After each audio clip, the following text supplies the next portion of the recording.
Hey guys, Sholey here, your build order guru, and today I'll be giving you all the info you need to pull off the Turks Fast Imp.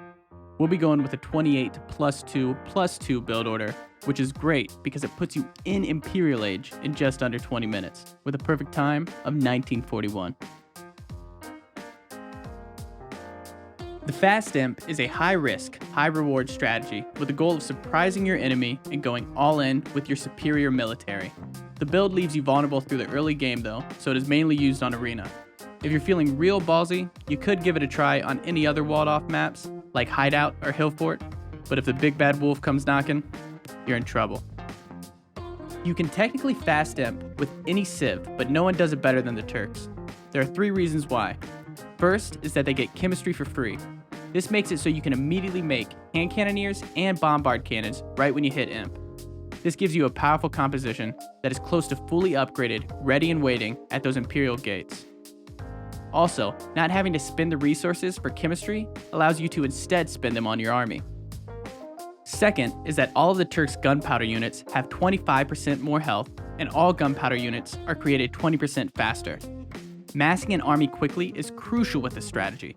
Plus, being able to eat a mango shot and not lose your entire army lets you keep the push alive. Just don't take a second hit. Third is that the Turks' gold miners work 20% faster.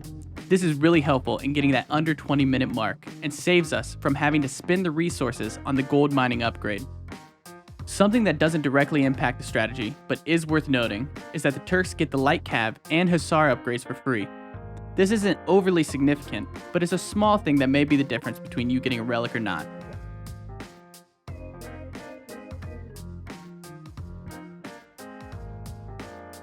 Now before I bombard you with all the steps, there is a version of the build in text format down in the description if that's more your style.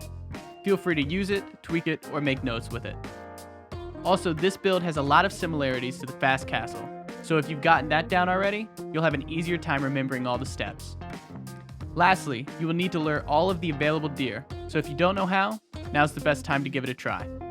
Let's get into it.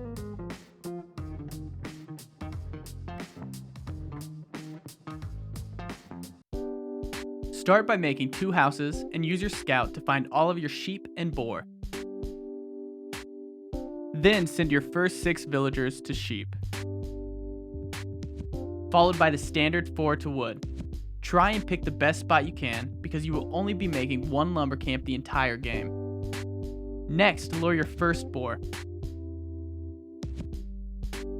Villager number 12 will build a house and then build a mill. Send the next 2 villagers to berries. The first boar should almost be done, so send the next villager to lure the second boar.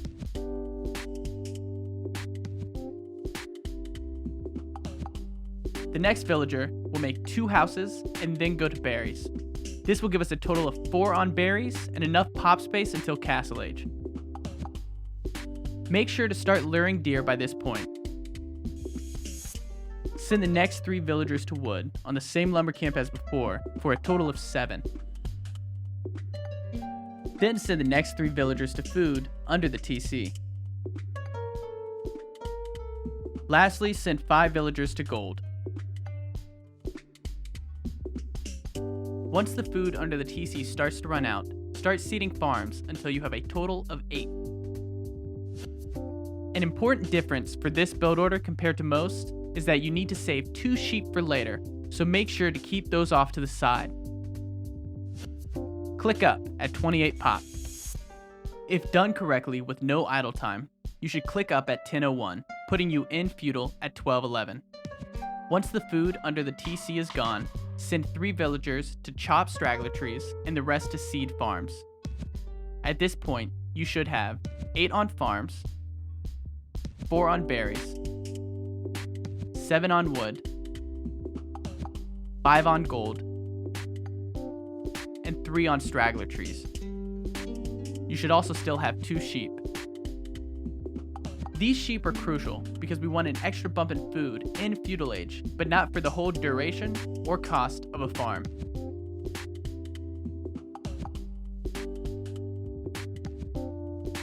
In Feudal Age, queue up 2 villagers and set the gather point on sheep. With the 3 straggler tree villagers, make a market and a blacksmith, 2 for the market and 1 for the blacksmith. Once the buildings are done, click up. On the way up, send the builders to finish off the sheep for a total of 5 collecting food under the town center. Since we won't be making any town centers, sell your 200 stone at the market. Once the sheep are done, send 2 to gold and 3 to farms for a total of 7 on gold and 11 on farms. At this point, the berries should almost have run out. Make a house with one of the Berryvilles before hitting Castle Age. Let me say that one more time. Before hitting Castle Age. I've ruined a lot of sub 20-minute builds by getting housed right here.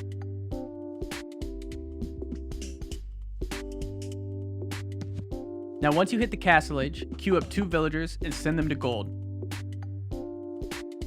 Use 3 of your berry villagers to make a siege workshop and a monastery. 2 for the siege workshop and 1 for the monastery. Try to make these towards the front of your base so that the bombard cannons have less distance to travel. You will need to buy 100 food from the market, and then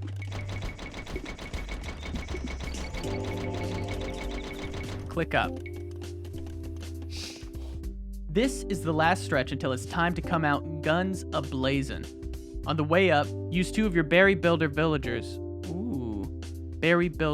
Say that 5 times fast. Berry builder villagers to now make a barracks and 2 ranges. Get double bit axe as soon as you can, and then send the other 2 berry villagers to wood. Get the first archer armor upgrade for your hand cannoneers, and make a monk and try to collect any relics you can. This is a low investment and will make it seem like you're playing a normal Castle Age. Plus, you have an upgraded light cav, so you should be able to win at least 1 relic. When farms expire, send them to wood, but be sure to keep 8 or 9 farmers.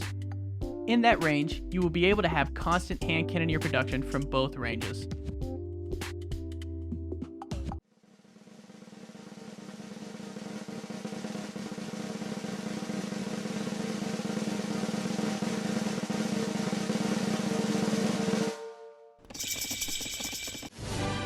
If you did everything perfectly, then you are in Imperial Age by 1941.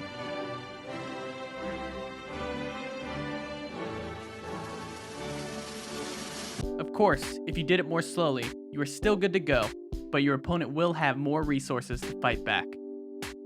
Make villagers and add them where necessary, most likely wood or gold. Pump out hand cannoneers and bombard cannons, and it's time for full aggression and full micro. You don't want to lose a single unit for nothing.